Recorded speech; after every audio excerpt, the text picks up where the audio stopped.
امیر المومنین حضرت علی علیہ السلام کے خطبات عالیہ نہج البلاغہ کا خطبہ نمبر 95۔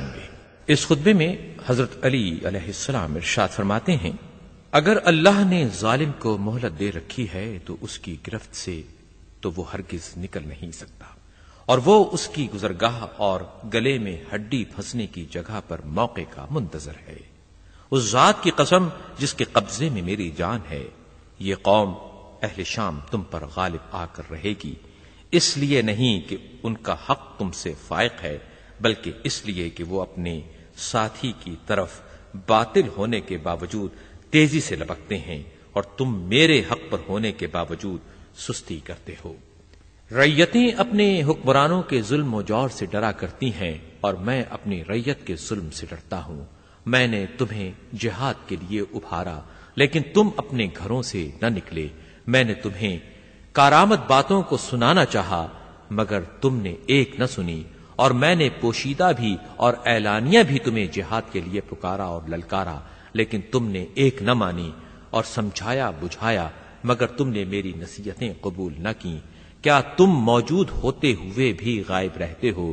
حلقہ بگوش ہوتے ہوئے گویا خود مالک ہو۔ میں تمہارے سامنے حکمت اور دانائی کی باتیں کرتا ہوں، اور تم ان سے بھڑکتے ہو۔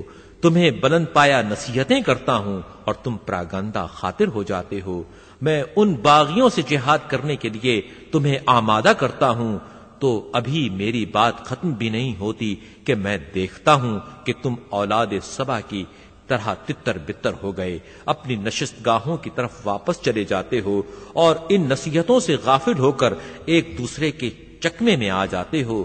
صبح کو میں تمہیں سیدھا کرتا ہوں، اور شام کو جب آتے ہو تو ویسے کے ویسے ہی کمان کی پشت کی طرح ٹیڑھے۔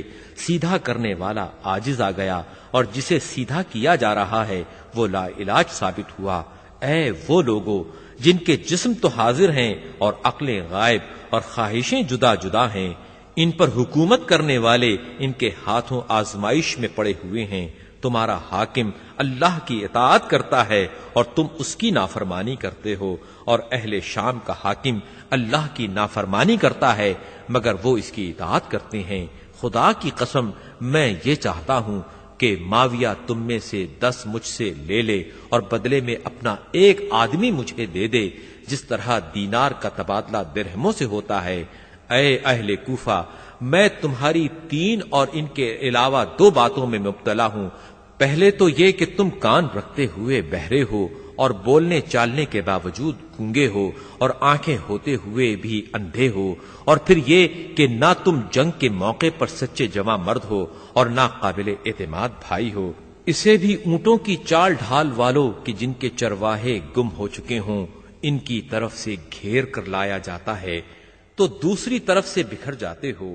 خدا کی قسم جیسا کہ میرا تمہارے متعلق خیال ہے، گویا یہ منظر میرے سامنے ہے کہ اگر جنگ شدت اختیار کر لے اور میدان کارزار گرم ہو جائے تو تم ابن ابی طالب سے ایسے شرمناک طریقے پر علیحدہ ہو جیسے عورت بالکل برہنہ ہو جائے۔ میں اپنے پروردگار کی طرف سے روشن دلیل اور اپنے نبی صلی اللہ علیہ وآلہ وسلم کے طریقے اور شاہراہ حق پر ہوں، جسے میں باطل کے راستوں میں سے ڈھونڈ ڈھونڈ کر پاتا رہتا ہوں۔ اپنے نبی صلی اللہ علیہ وآلہ وسلم کے اہل بیت کو دیکھو، ان کی سیرت پر چلو اور ان کے نقش قدم کی پیروی کرو۔ وہ تمہیں ہدایت سے باہر نہیں ہونے دیں گے اور نہ گمراہی و ہلاکت کی طرف پلٹائیں گے، اور اگر وہ کہیں ٹھہریں تو تم بھی ٹھہر جاؤ، اگر وہ اٹھیں تو تم بھی اٹھ کھڑے ہو۔ ان سے آگے نہ بڑھ جاؤ ورنہ گمراہ ہو جاؤ گے، اور نہ انہیں چھوڑ کر پیچھے رہ جاؤ ورنہ تباہ ہو جاؤ گے۔ میں نے محمد صلی اللہ علیہ وآلہ وسلم کے خاص اصحاب دیکھے ہیں، مجھے تو تم میں سے ایک بھی ایسا نظر نہیں آتا جو ان کے مثل ہو۔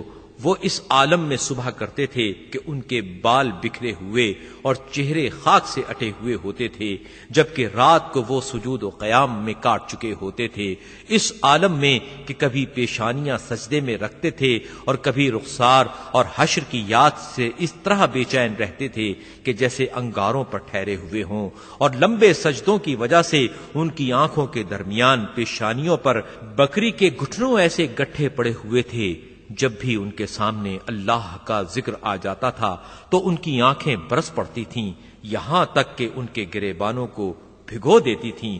وہ اس طرح کانپتے رہتے تھے جس طرح تیز جھکڑ والے دن درخت تھر تھراتے ہیں، سزا کے خوف اور ثواب کی امید میں۔